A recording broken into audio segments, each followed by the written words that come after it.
नाजरीन, आपका हमारे चैनल आग मऊ में खैर मकदम है। मैं हूं नौशाद अंसारी। आदाब नाजरीन, योगी सरकार के इशारे पर आज मऊ शहर में भी पुलिस ने एक बड़ी कार्रवाई करते हुए एक मकान को ज़मींदोज़ कर दिया। जैसा कि आप सभी हजरात को मालूम है कि योगी सरकार के इशारे पर कल लखनऊ के ज़िला इंतज़ामिया ने मऊ असम्बली हल्का से मुसलसल 5 मरतबा एमएलए मुंतखब होने वाले मुबैना माफिया डान मुख्तार अंसारी की लखनऊ के डालीबाग वाक़ा बिल्डिंग को ज़मींदोज़ करने के बाद योगी सरकार के इशारे पर यूपी पुलिस ने मुख्तार अंसारी के साथ साथ उनके दोनों बेटों अब्बास अंसारी और उमर अंसारी के खिलाफ धोखाधड़ी, जालसाजी, फर्जी दस्तावेज़ात तैयार करने से मुतल्लिक मुकदमा दर्ज किया था। आज मऊ ज़िला इंतज़ामिया की जानिब से मुख्तार अंसारी के हामी की बिल्डिंग को ज़मींदोज़ करने की कार्रवाई की गई है, जिसकी वजह से पूरे इलाका में हंगामी सूरत हाल पैदा हो गई है।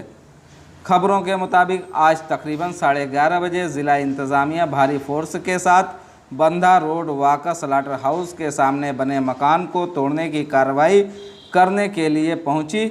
मौका पर पहुंचते ही ईदगाह, फैज़ आम, बंधा रोड और टीसीआई मोड़ दोनों जानिब से पुलिस के ज़रिए रास्ता को ब्लॉक कर दिया गया और इधर उधर आने जाने वालों पर मुकम्मल तौर से रोक लगा दी गई ताकि कोई भीड़ मौका पर जमा न होने पाए।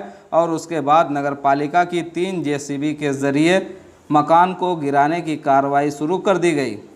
इस दौरान सिटी शहर कोतवाल के अलावा मुख्तलिफ थानों के इंस्पेक्टर और कसीर तादाद में फोर्स की मौजूदगी में मकान को ज़मींदोज़ कर दिया गया। ज़िला इंतज़ामिया के बकौल मज़कूरा मकान की तामीर गैर कानूनी थी और वहीं से गैर कानूनी स्लाटरिंग के साथ साथ गोश्त और चर्म भी फ़रोख्त किए जा रहे थे और यह काम काफ़ी दिनों से मुख्तार अंसारी की सरपरस्ती में चल रहा था।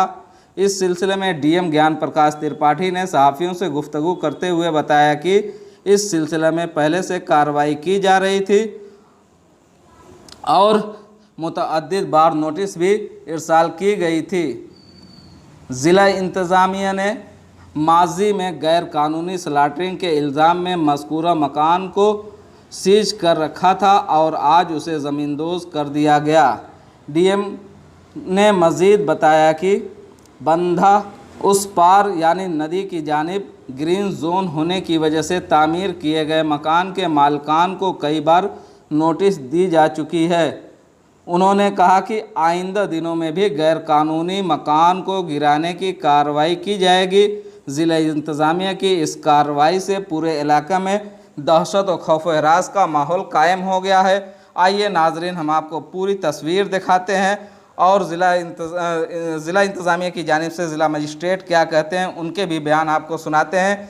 लेकिन इससे पहले हम आपसे ये अपील करना चाहते हैं कि आपने अगर हमारे चैनल आग मऊ को सब्सक्राइब नहीं किया है तो यूट्यूब पर अभी सब्सक्राइब कर लें और फेसबुक पे हमारा पेज आग मऊ है उसे भी लाइक कर लें ताकि आपको हमेशा नई अपडेट्स मिलती रहें।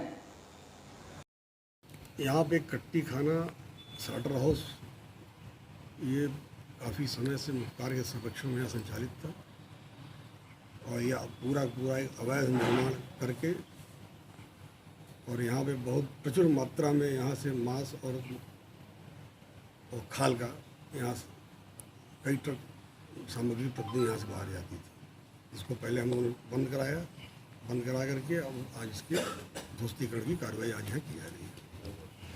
सर ये सारा मुख्तार जी के संरक्षण का ही मामला है। सर कब से चल रहा था ये? अभी तो जनपद के लोग बताएं कितने साल पुराना है। जिस जिले में आने के बाद जैसे हम लोग निगाह इस पर गई, विशेषकर जब तमसा की सफाई करवाई थी तभी इसके ऊपर कार्रवाई प्रारंभ की गई थी और बीच में इधर लॉकडाउन आने के कारण कुछ दिन रुकी रही, लेकिन अब कार्रवाई इस पर सर गिराया गया मकान और इसकी अनुमानित कीमत तो मेरे ख्याल से देखा जाए तो जो बड़ा वाला है ये ट्रिपल स्टोरी है इनकी। 2 फ्लोर इसके नीचे है नदी में और 1 फ्लोर ऊपर मंजिला है और काफ़ी बड़ा अंदर गोदाम थे इसमें जिसमें ट्रक भी चले जाते थे और बाहर से बड़ा दरवाजे लगा के जिससे किसी को पता न चले। तो इसकी कीमत बहुत कम होगी आज की तारीख में, तो भी कम से कम 15 से 20 लाख का तो ये 20 लाख से ऊपर की संपत्ति अकेले। उसके बगल में जो और सब बने हुए हैं उन सब जोड़ लिया जाए, सब करीब 40 लाख के आसपास की संपत्ति है। सर ये कौन चला रहा था? उनके आदमी द्वारा संचालित था। सर अगल बगल भी और इस पर कार्रवाई भी हुई है, पहले भी गैंगस्टर लगा इन लोगों को। सर नदी के किनारे कार्रवाई होगी बिल्कुल क्योंकि सर, गंगा सेवा या- तमसा समिति है या तमसा समिति ने कई बार बात की, वो काफ़ी सालों से इसको उठा रहे थे, लेकिन इस पे लगातार ध्वस्तीकरण के आदेश पारित हो चुके हैं। अभी ये शुरुआत हुई है, अभी कई सारे मकान टूटेंगे। Thank you.